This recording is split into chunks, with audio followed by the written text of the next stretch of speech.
Hello, my name is Tony Hunter. I'm the R&D Manager at Lawson Fuses. Over the next few weeks and months, I and my colleagues are going to be talking about fuse technology and how these mysterious devices work.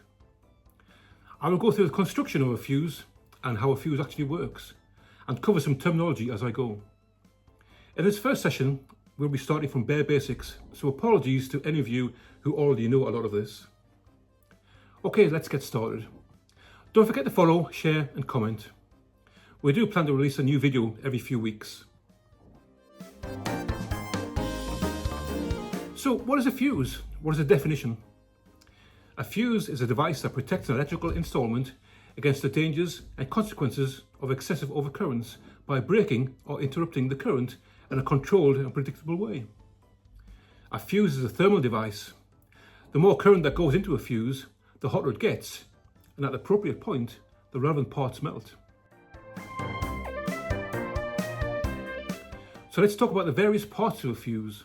A fuse generally consists of several components, namely a fuse link, a fuse base, and a fuse carrier.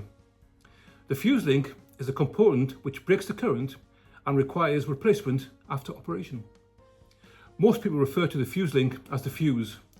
We know what you mean, but it's important that you know what we mean when we refer to a fuse link. The element is a part of the fuse link that is designed to melt and break the circuit. The fuse base is the component which is connected into the installation to be protected. The fuse carrier is the component designed to hold the fuse link for insertion into the fuse base. These are designed so you can easily fit and replace a fuse. The fuse holder is the combination of a fuse base and fuse carrier. Many of the fuses we make are classed as HRC fuses. HRC stands for high rupturing capacity. It is also known as high breaking capacity. This means that the fuse link will break or interrupt very high levels of fault current. For example, 80 kiloamps. That's 80,000 amps, and that's an awful lot of current. When interrupting the current, the fuse link in doing this also remains intact. The standards specify that when the fuse links are being tested, if they show any cracks or damage, when subjected to the high currents, the part will be classed as a failure. This means we use high quality materials throughout to ensure there's no risk of the components breaking. So current rating.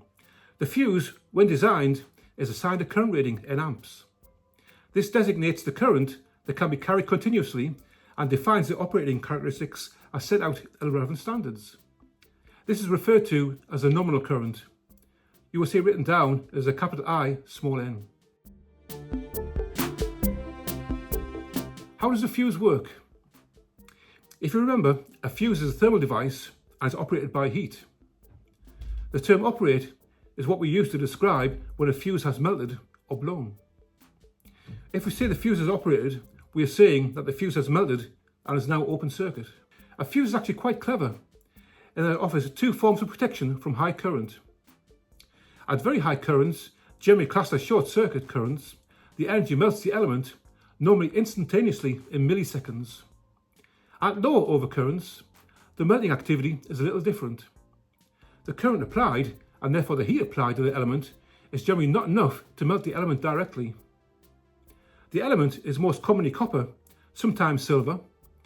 The melting point of copper is over 1,000 degrees. At a low overcurrent, the element will never see a temperature high enough to melt it. So what do? We place a low melting point alloy onto the copper element. This is often tin or lead-free solder alloy, which melts at about 230 degrees Celsius. This is where, as they say, the science kicks in.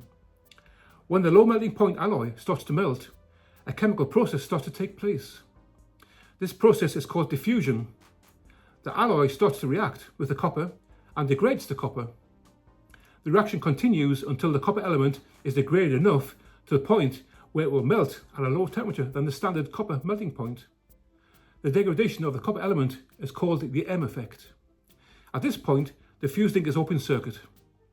The low overvoltage has been stopped, the fuse is intact, and the fault can be fixed and the fuse replaced. Okay, so that's the basic theory covered. I hope you found it interesting. Next session, I will be talking about the construction of a fuse link and why the sand filler is so important. Thank you. Goodbye.